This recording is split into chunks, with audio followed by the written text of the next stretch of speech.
Urgent, le verdict tombe pour Boualem Sansal.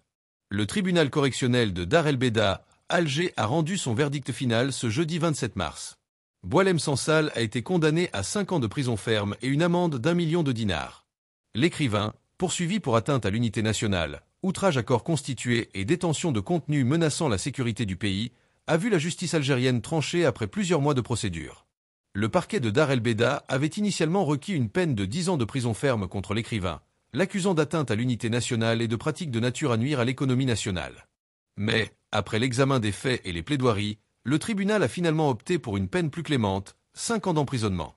Ce jugement marque la fin d'un feuilleton judiciaire qui avait débuté en novembre dernier, lorsque Boualem Sansal avait été interpellé à son retour de Paris à l'aéroport international Ouari Boumedienne. Placé en détention provisoire à la prison de Koléa, il avait été entendu à plusieurs reprises par les juges, notamment sur des propos tenus lors d'un entretien avec un média étranger à la ligne éditoriale ouvertement hostile à l'Algérie. Après des réquisitions plus lourdes, Boualem Sansal écope de 5 ans de prison et d'une amende d'1 million de dinars.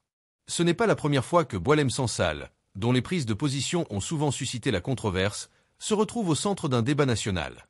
Cependant, cette fois, ses déclarations sont allées bien au-delà d'une simple opinion. En reprenant des thèses remettant en cause l'intégrité territoriale de l'Algérie et en alimentant des narratifs étrangers contestés par les historiens, il a franchi une ligne rouge. Face à ces accusations, l'écrivain s'est défendu en plaidant la liberté d'expression.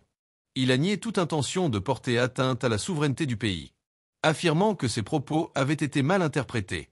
Toutefois, la justice a estimé que ces déclarations, diffusées à grande échelle, avaient des implications sérieuses sur la stabilité nationale.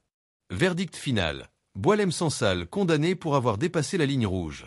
En effet, si cette affaire a été perçue comme un cas d'école sur la défense de l'intégrité nationale en Algérie, en France, certains milieux politiques et intellectuels ont tenté d'en faire une tribune.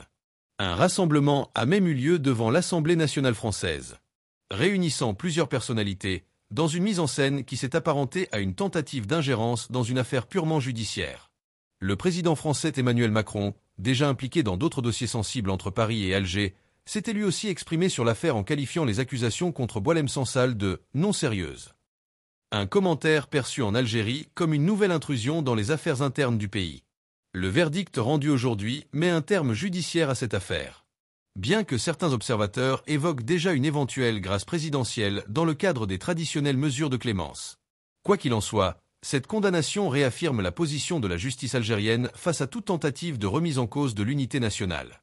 Boualem Sansal, désormais condamné, devra purger sa peine. Conséquence directe de ses prises de position et de ses actes jugés contraires aux intérêts du pays. Merci de bien vouloir vous abonner et de cliquer sur j'aime.